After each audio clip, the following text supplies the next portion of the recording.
guys, just getting off of work, showing off the new dash cam that I got. So this is just going to be a quick video of me taking a drive with the new camera, having two hands available as opposed to just one, because I used to hold my Galaxy Note 4 and do everything there. So this is just really a test to see how this goes and see what the quality looks like. So I do have a few things to talk about. Number one being, recently, and I'm going to get ready to turn this thing back around so you guys can kind of just see the road and see the route, I guess. I don't know. We're going to figure out. I'm going to watch some more Matt Farah smoking tire videos, and I'm going to get down how to do this the right way, because I kind of want to get into reviewing some more cars. Over on this past Friday, I had the day off, so I actually went to the Porsche dealership just to go take a look, see some numbers, see what was really going on. Not necessarily right now to buy anything, mind you. I'm not ready to do anything like that, but just really comparing. I wanted to kind of get together a scale of how much more would it be to buy a new Porsche as opposed to having an awesome used Porsche like a 964, and I would only say 964. 993s are out of this world expensive, or something like that. So I went there and I was astounded by the pricing, especially the options. I mean, for instance, the first car I looked at was a brand new Targa 911 Carrera 4, I believe. It was firm, very reactive. I much enjoyed the electric steering more on the IS 250 over the C300 or the E300 for that matter. So I wanted to see what the electric assist felt like on the Porsche, and I didn't get a chance to do it. I just didn't feel like it. I didn't feel like the PDK. I didn't feel like the whole process. It was a little cold outside, and I just missed the opportunity. So I'm still looking for an opportunity to get to a dealership, see if the Kool-Aid is as good as everybody keeps saying it is. I mean, you think about it. Porsche is changing everything at this point. I mean, they're going to 4-cylinder turbos and charging you astronomical numbers for that. I mean, you look at these boxes, you're starting in the high 50s. And we're talking about for a Turbo 4 making, 345 horsepower or something like that. I get it, but the thing doesn't sound exactly the same. And people are still drinking the Kool-Aid. I mean, even if you look at the new 911s, I mean, you can't work on anything on them. They put, it's not a cover that they put over the engine in the area. They put the actual body molding around most of the engine compartments. So you could just literally just look and see, hey, this is a Porsche, and that's it. I mean, there's nothing there because they're saying you have to do everything at the dealer. And people, they don't care. I mean, the car is grown in size, has become much more massive. I remember when I first saw the newest body style, I thought it was something like an Aston Martin in size. I was like, wait, there's an Aston Martin? No, when I saw it in real life and I saw it from a 3/4 panel, I thought this thing was an Aston Martin, and come to find out it was a 911. And if you compare the body styles, you look at the 991, you look at the 996, 993, when you go to the 993 and you look at some of the more recent ones, you'll see that the car has grown quite a bit, which now to mask some of that uses a lot of electronics.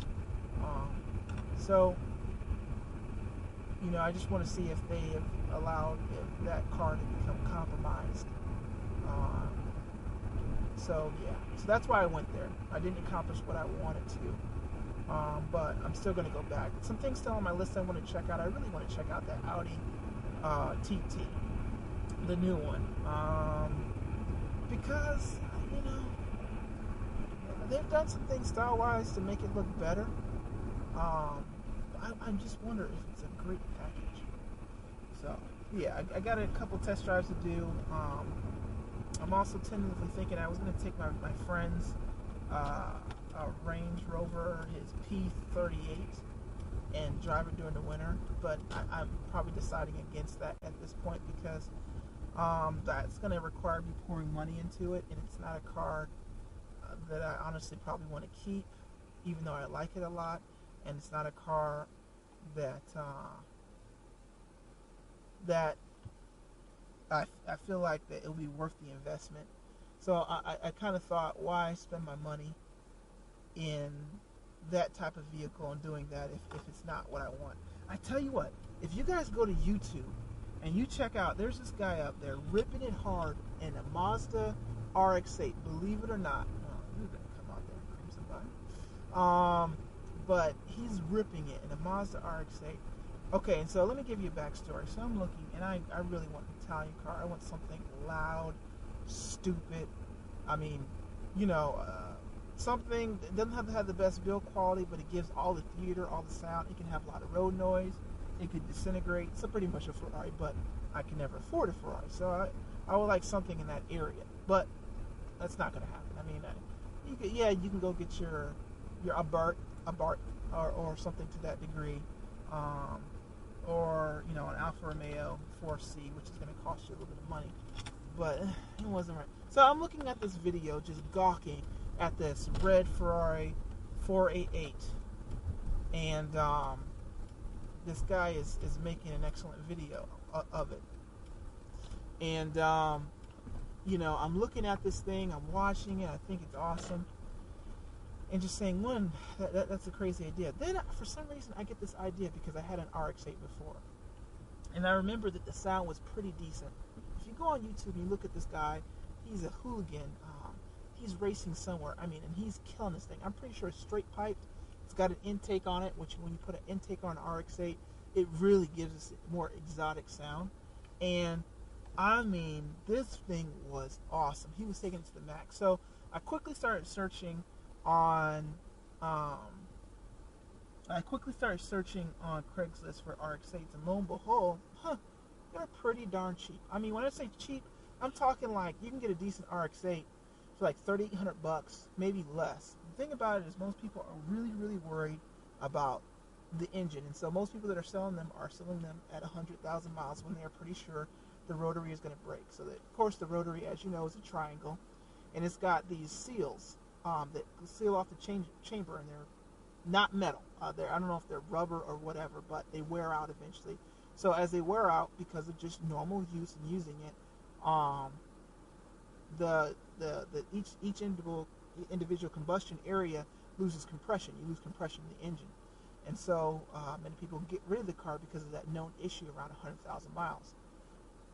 If you're not worried about that, or this is just going to be a fun car, not everyday car, that's not a bad deal. And I would almost say, if you can find one even cheaper for 25 that already has a bad engine, those rotary engines don't cost a lot of money. You can throw another one of those suckers in there and get it repaired. Maybe spend, I'm not sure, about maybe $15,200 in it, and you got a pretty cool car, a pretty cool secondary car that you can use, during the seasons, during certain periods of time, and have a lot of fun and make a great sound. And I mean, and it is true, the engines are so smooth and fun. Definitely, it would be an awesome yin-yang to a car that you have. Maybe you have a very torquey car or a very Grand Tourist type of car. You go to something like that, you're not going to get the torque. You get the high revs at the top, and it's going to be a really awesome, different feel from what you might drive on a daily basis. So I'm looking at one of those, to be honest with you. Tracking them, having a little fun with them. The first one I had, I got on a deal, and it was an automatic transmission with only the 197 horsepower. It was slow. Trust me, it was slower. The manuals are out there for just as cheap. I mean, I would definitely consider doing it. And I wouldn't engine transplant it because, a car is what it is. And part of the fun of that car is that rotary engine singing at 9,000 RPMs. So anyway, that's also just a little something. So these are just updates. I really don't have it so much. I'm just using this camera for the first time. Again, guys, let me know if you need any content, what you're looking for. Thanks for tuning in and watching. Hope I didn't bore you too much. But hopefully we can look forward to some better camera views with new projects. All right, have a great one. Take care.